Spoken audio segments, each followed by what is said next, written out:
होगी जिसके ऊपर पहली मुसलमानों की रियासत मदीना में कायम की गई थी, और उस सबसे पहले जो कायदे आज़म हमारे लीडर थे वो सबसे बड़े कॉन्स्टिट्यूशनिस्ट थे, वकील थे, कानून की बात करते थे। तो आज मैं सिर्फ आपको बताना चाहता हूँ कि जो पाकिस्तान में हो रहा है, हमारे सारे मसले इसलिए हैं कि ताकतवर इस मुल्क के कानून को नहीं मानता, वो अपने आप को कानून से ऊपर समझता है, और इसकी वजह से हम आज़ाद नहीं हैं, हम गुलाम कौम हैं। हमारा मुसलसल इस मुल्क में एक तबका है जो कानून के ऊपर बैठ जाता है, जो कहता है हम कानून से ऊपर हैं। मार्शल लॉ लगाते हैं तो सारा आइन खत्म हो जाता है। पिछले 60 साल में आधा वक्त मार्शल लॉ रहे हैं। उसके बाद जब ये दोनों आए, ये दो खानदान आए, इन्होंने जब लूटना शुरू किया तो इन्होंने एक चीज कही कि सबको पकड़ लो लेकिन हमें ना पकड़ो, क्योंकि हम कानून के ऊपर हैं। यहाँ आदत पड़ गई है पिछले 60 साल में कि अगर मैं ताकतवर हूं तो मैं कानून के ऊपर हूं, मुझे किसी की जरूरत है पकड़ने की। जो पाकिस्तान में हो रहा है, मैं सिर्फ आपको समझाना चाहता हूं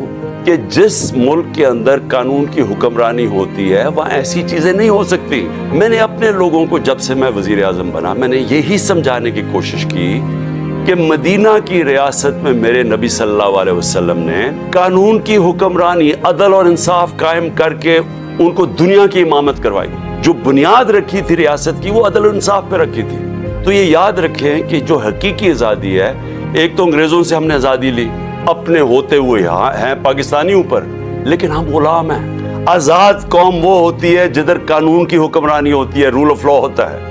जिस मुल्क में रूल ऑफ लॉ नहीं है, वहां ताकतवर कमजोर के ऊपर हावी हो जाता है। लेकिन मैं अपनी सारी कौम को भी आज कहना चाहता हूँ कि देखें, अगर आप इस मुल्क को हकीकी तौर पे आज़ाद करना चाहते हैं तो आप सबको कुर्बानियां देनी पड़ेंगी।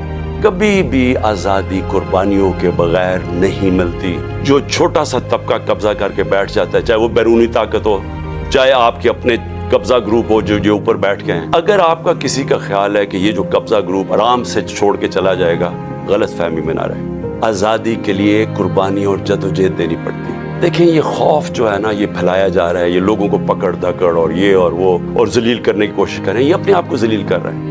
आपने किसी ने इससे खौफजदा होके अपनी आज़ादी की तहरीक से पीछे नहीं हटना, क्योंकि ऐसा मौका शायद आए ना, ये तहरीक उधर पहुंचेगी जिधर हम अपने आप को ऐसे एक वो पाकिस्तान बनेगा जिधर हमें कोई खौफ नहीं होगा कि हमारे ऊपर कोई जुल्म कर सके।